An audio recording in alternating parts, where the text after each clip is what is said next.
kuhusu Simeon kwa kasa asma kusimama kama senator Nairobi kwa hiyo uchaguzi ambao unakuja 2027. Mimi ni kama 5 years ago nimesoma shule, nikatoka hapo nikaenda na nyuki upande ya Kenya Wildlife. Nikitoka upande ya Kenya Wildlife nikakuja Nairobi. Nairobi ndio imekuwa makao yangu ya pili, maana nimekaa Nairobi kwa miaka 30 sasa. Mimi ni kiongozi wa jamii. Kwanza kabisa tunaanza kusema kwamba tuna support asima ya ndugu yetu Fred Matiang'I. Kwa hiyo nafasi ameonelea vyema ya kusimama urais wa nchi ya Kenya. Mimi kama Pius ninamuunga mkono kwa hiyo asima yake.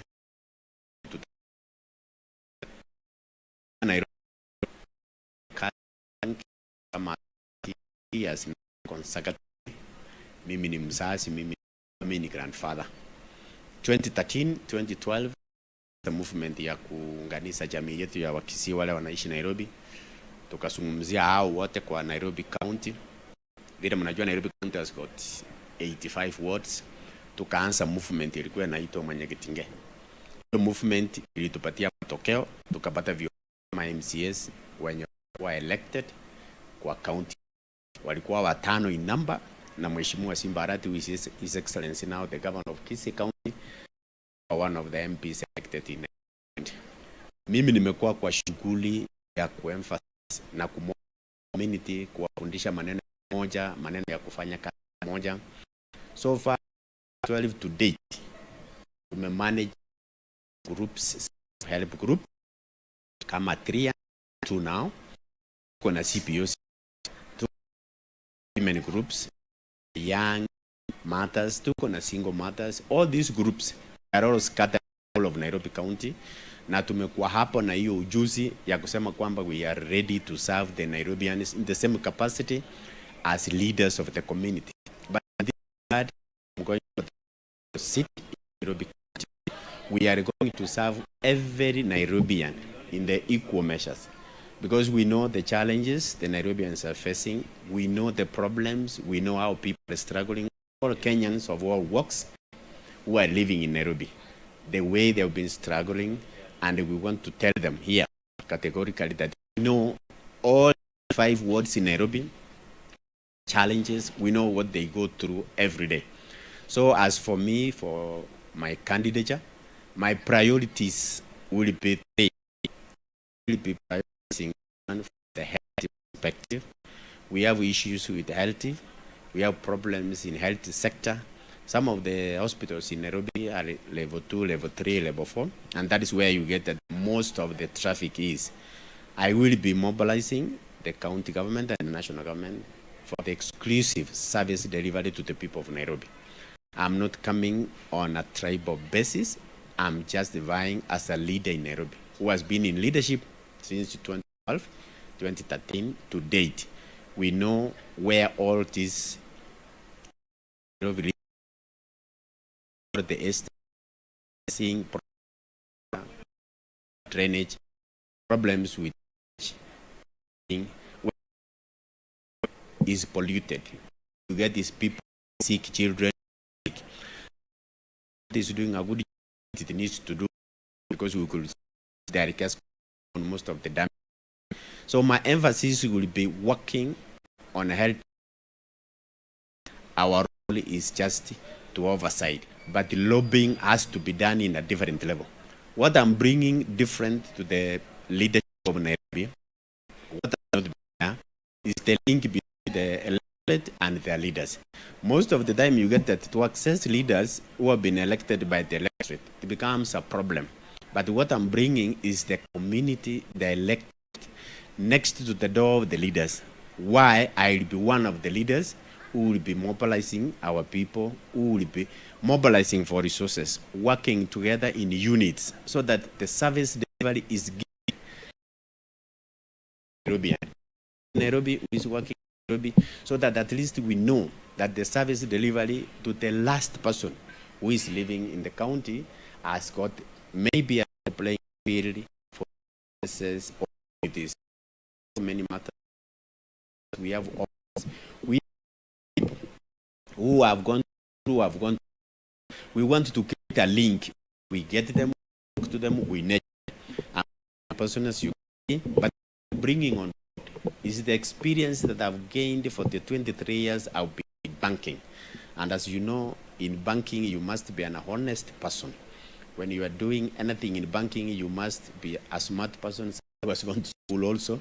So the experience I have from banking is what I'm bringing. That is the difference I'm bringing to the people of Nairobians. I want to say this on this platform.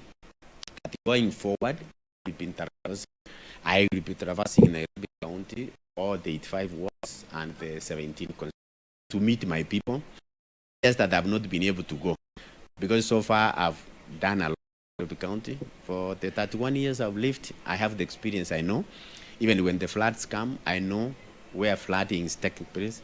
I know how houses are washed away, how our people are suffering around these areas. This is the experience I'm bringing on board. You come in Nairobi, I worked here in Nairobi, go to school in graduate, and I'm also a businessman right now. Currently, I'm a small businessman. So I know every group, women group, we have youth groups, we have circles. I know the problems they go through. So I will be an accessible leader who will be working with other leaders to make sure that the common mwananchi gets the service they deserve and they need.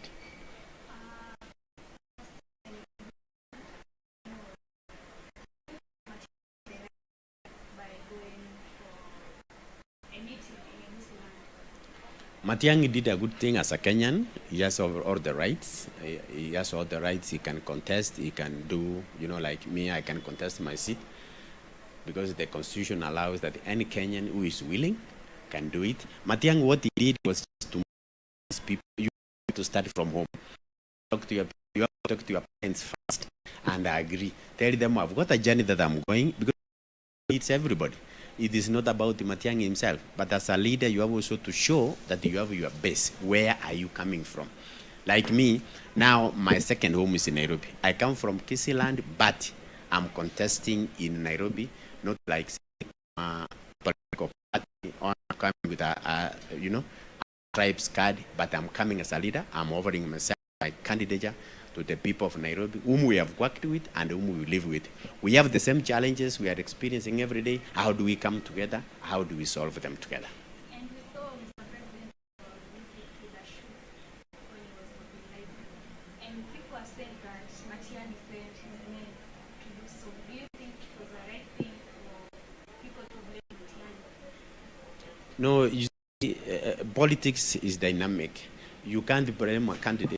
It's like you have no evidence that Matiang'i may be arranged for the shoe to be thrown. This is a public rally. A public rally, people have got different intentions.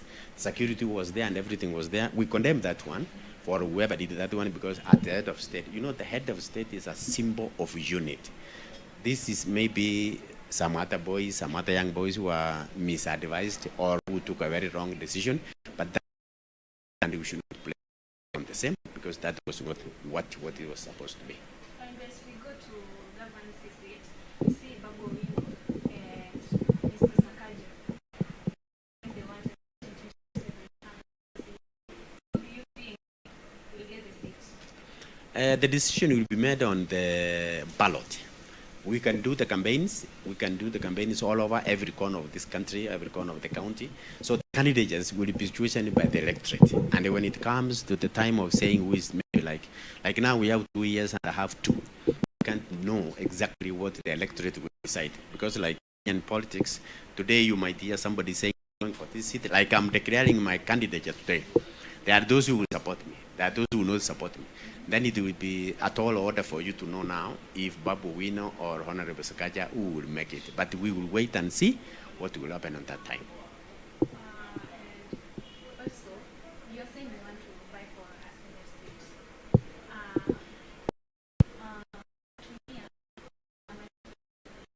state. Currently, what we are saying, we want to ask for people to support us. The party time, because there are so many parties which are coming up, we have all parties. I've not joined any party, but by the time I will have completed my 2 years from now, I will have decided which party I will come with.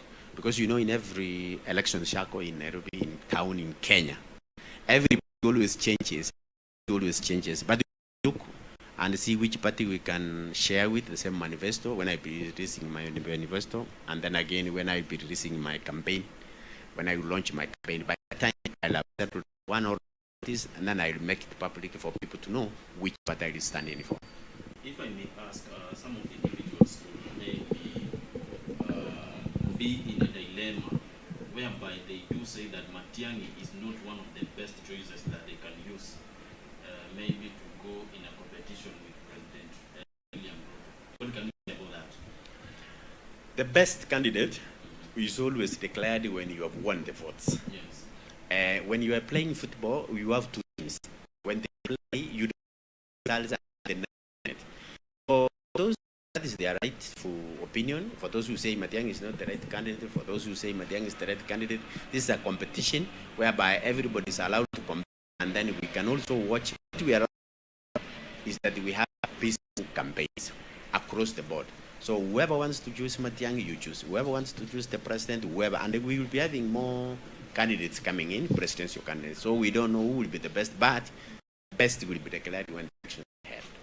And as for you, as the senator, what are you preparing for yourself to give to the people of Nairobi? My friend, elections in Nairobi, in Kenya, we have seen is that leaders, once they are elected, they just get lost. The electorate is left there. There is a mismatch. There is a link which is missing, because the electorate sometimes become leaders, count them for, to ask for them, even share the problems they are undergoing. So what I'm bringing on board different is I will be the link between the electorate and the leaders. Of course, I will be one of the leaders, bring the community Nairobi to see that we mobilize our leadership, and then again we pay more attention to the people on the ground, because that is that unasikiza ground maneno. But if you are elected, then you disappear from your area. Then sasa ikifika wakati ile nakaribia kuenda wakati wa kura, ndio nasema can I go to my ground? That is the link I want to cross, so that we have service delivery, equal service delivery, equal representation of the people of Kenya.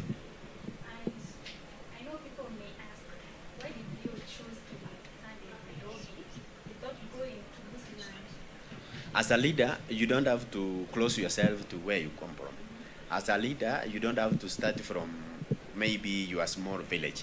As a leader, if you think you can serve the people, offer your services, offer your candidate, anybody, even you, we have people living in America, in diaspora, wherever they go competitive seats.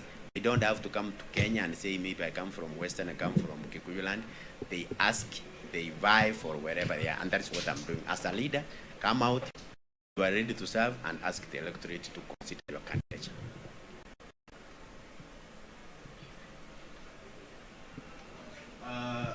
At some point, they right now the government is not at some point maybe working according to the expectation of people. The thing maybe is all this because some individuals had many expectations according to the that they were given during the campaigns before 2022, during the 2022 elections maybe. What can you say about that? Is it maybe because the government, the current government right now, ilikumbana na mambo mengi yenye maybe the former government spending? There are two things to that effect. When the campaigns were being done, people promised a lot of things. There was so many promises which were done, and some were not practically imagined. There are things that at least to be achieved within the span of 5 years, and whatever was promised. So when the electorate feels that all this has not been from there, now the complaint comes from. And then again, there is always the budgeting and the corruption, because corruption takes a lot of money. Money is lost to wrong pots, so that now the projects which have been promised to be implemented, they are not done because there are no funds. But I think given with time, there are things which can be at least achieved, and then again move forward. Some of these projects will be done the same, maybe of this regime or the next regime which is coming in. This is the last question to you. seen that Charles Ogonde has died, and what people are about him is actually they are not happy about him.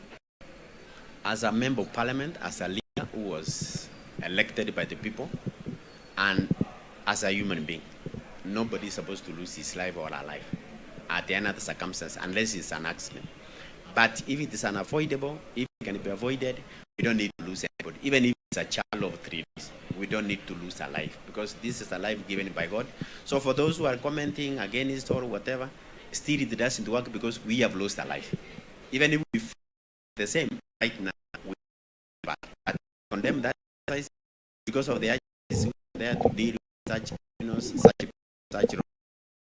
they better face the force of the law. But as we see, the MPs were actually saying that he was a good person and he did a good job as an MP. Kenya,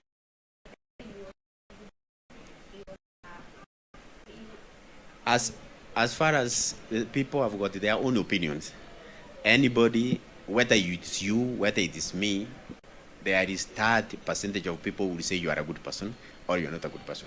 Remember, when you are a leader, you are just like a mirror of the community. There are those who will say you did a very good job, and there are those who will disagree. But what I'm disagreeing is nobody has got the right to tell anybody. I want to maybe bring you back to the issue whereby, according to the Senate, many leaders who are senators in the country right now, they are facing the challenges that maybe at some point the Kenyans, in fact the public is at some point could come with a judgment that their leaders from their regions, they are not working, whereby even somebody anaweza kauliza wakati huyu alikuwa senator alifanya nini, alisaidia kina nani. What can you maybe say about that? Because some of the individuals do need to see magic. Now wakumbuki kwamba like senators, and at some point they do have their own responsibilities in their offices. The Senate, what we need to remember is that there is no allocation for the senators. The senators are just there to supervise and see the allocations of all these monies is done there. So if you don't have a session, if the senators don't mobilize their colleagues and they look like now, I'm intending when we come to the Senate, God willing, we will have to bring a bill. That bill which will have to allocate money to the senators. Remember, senators are also elected people. Senator goes to his election, they will always ask, what have you done for us? He doesn't have money. He doesn't have money allocated. He doesn't have a kit. But remember, the MPs who make the laws, they have got allocations allocated to them. So it the senators get a lot of noise, no allocation, just like you have your gun and you have no bullet. So if this can change, if we can get some senators of like-minded and we bring and that has to through and parliament has to approve it. So it's just like fighting now against the resources and fighting about the supremacy of the same. To this point of security matters, when Freddie Matiang'I'S was internal security, there are some achievements that he could achieve, and that some people will say that he won't make it because he has got many scandals that some people maybe disqualify that. You maybe as an incoming senator, what can you really maybe tell people or request people to focus on when it comes to choosing leaders and maybe any other aspect that they could consider before voting? Any person, this time, this election we are going, remember we have now the young generation, the Gen Z, most of these people who are going to vote. First, we want to require them to take their votes, to take their IDs and get their votes. That is the final place. That is where we would rest. Then choose leaders as per the performance. Okay, some of the leaders who are coming in, they might ask, okay, where have you been? What have you done? Why are we electing you on what basis? Check. Nowadays, there's everything. Technology has come. If you are an assistant chief, when you are looking for a position, people will be able to know what you did. Matiang'I'S is a human being. If Matiang'I'S during his time, if people have got the evidence, nobody is above the law. He can be arrested, he can be jailed, he can be accused. But as of now, those are accusations to prove before the court of law. Then people can know you messed this one, you did. But at least what we have said is all the scandals in our country. First of all, even the country now, even if the problems we are experiencing, most of these problems, this is we have anticipated. The ordinary Kenyans we anticipated. Because sometimes when it's time of voting, you get that the leaders whom we have no track record. From there now, they resume to the offices. We start blaming ourselves and saying, "Nani alichagua huyu, nani alichagua." But you elected these people. They never came from nowhere. They don't come from the moon. Check, recruit person, recruit get to contest, then elect us.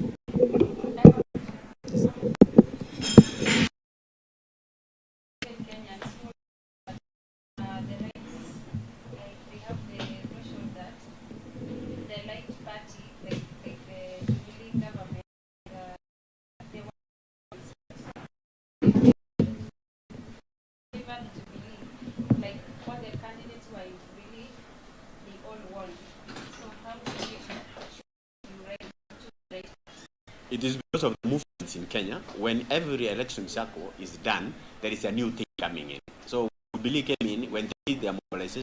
Thought now this is the right one, and that is how they got it. Like now, even we are expecting to see more coalitions coming up. There will be those coalitions which are very powerful, and those who will just be aligning themselves to that, they will also get it. But the first thing I'm saying, we ask you before you elect anybody to enter office, be sure that this person can perform or can even make noise which is positive to help the people of Kenya.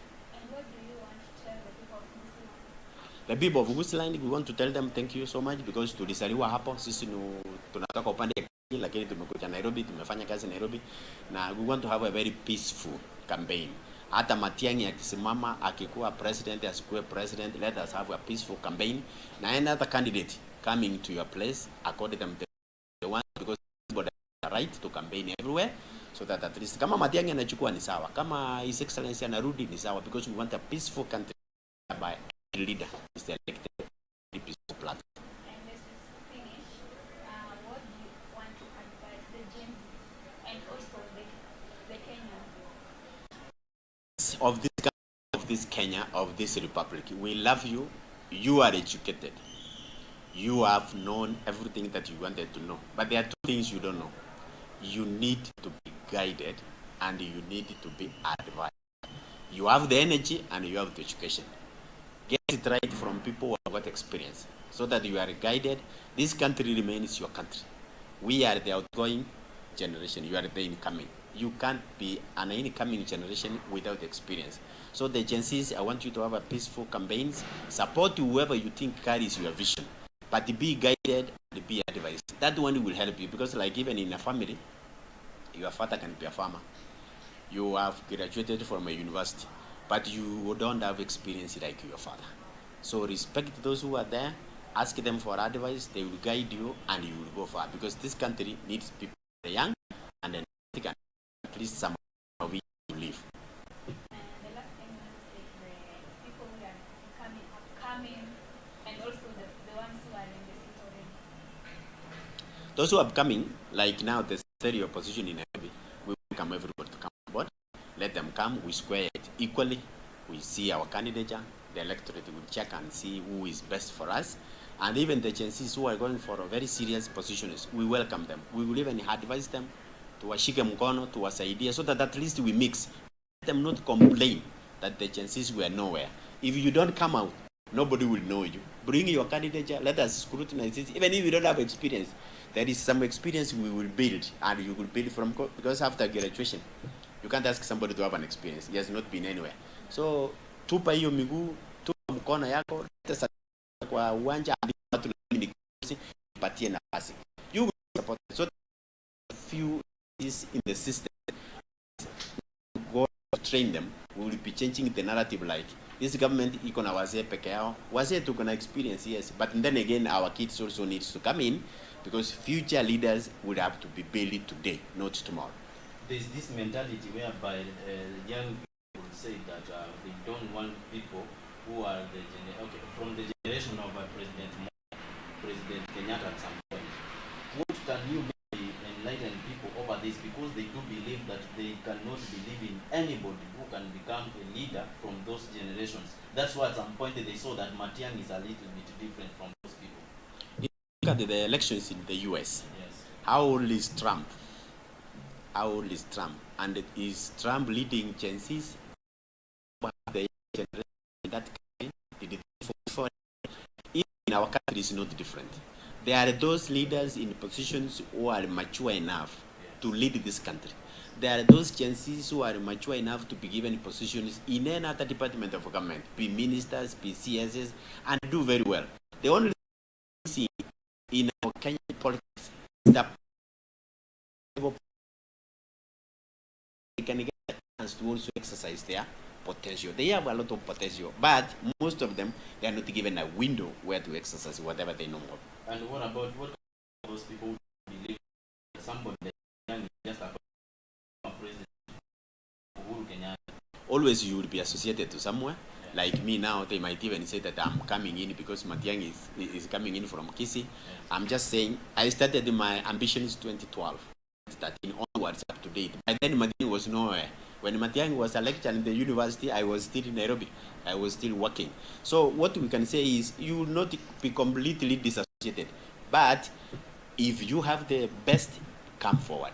Gen Z's, this is your chance. Next time we are not there, the Gen Z's will have to tell a story like, I have worked here, I've worked there. You have to study somewhere. So me, I'm welcoming them. Even when I will be traversing in Nairobi, I want Gen Z's to campaigns. I want them to come and question my candidature. I want them to come and work with me so that I nurture most of them. Like I am proudly a person who can say I nurtured even Honorable Simbarati. Akina Petrus Kwamboka, I've nurtured these people and those are the results. So I'm proud. Let them come, join the campaign, but let us be peaceful and respectful. You are an incoming senator of this county, Nairobi. What do you really think you can maybe tell those individuals who belong to Nairobi County, at least that you are going to be a little bit different as compared to the previous senators? I want to tell my Nairobians, welcome me with your two hands. Welcome me, I'm coming. I will be accessible. I will be an accessible leader who will be accessing all the countries, all the 85 wards, and I will also be accessed. Feel free to access me. And most people, they know me. They know me as chairman of Matiang'I'S. They will always see me on the say hi. So and I'm giving them. I will be accessing every corner of this. All those groups we have formed, it's not that we formed them on the moon.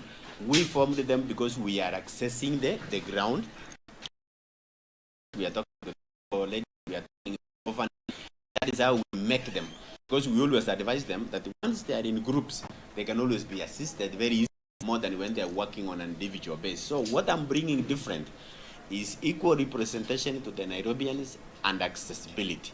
Electorate to people who they elect. That is my. Thank you so much. We are done. Hi.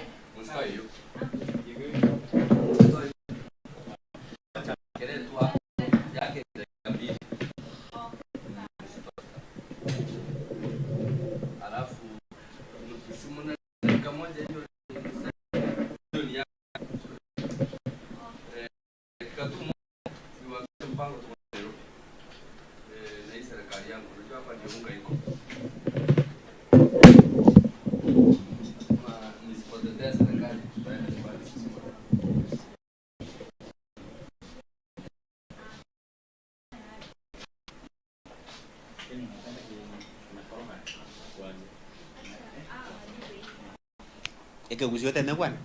Okay.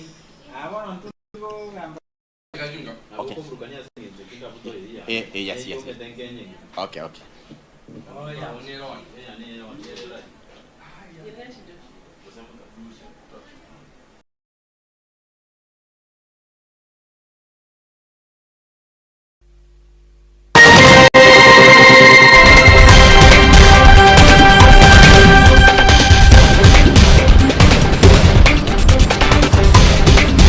Good evening. Thank you so much for staying with us on The Explainer. And it's our time now to have a conversation about the budget 2025-2026 and the finance bill that has just been introduced.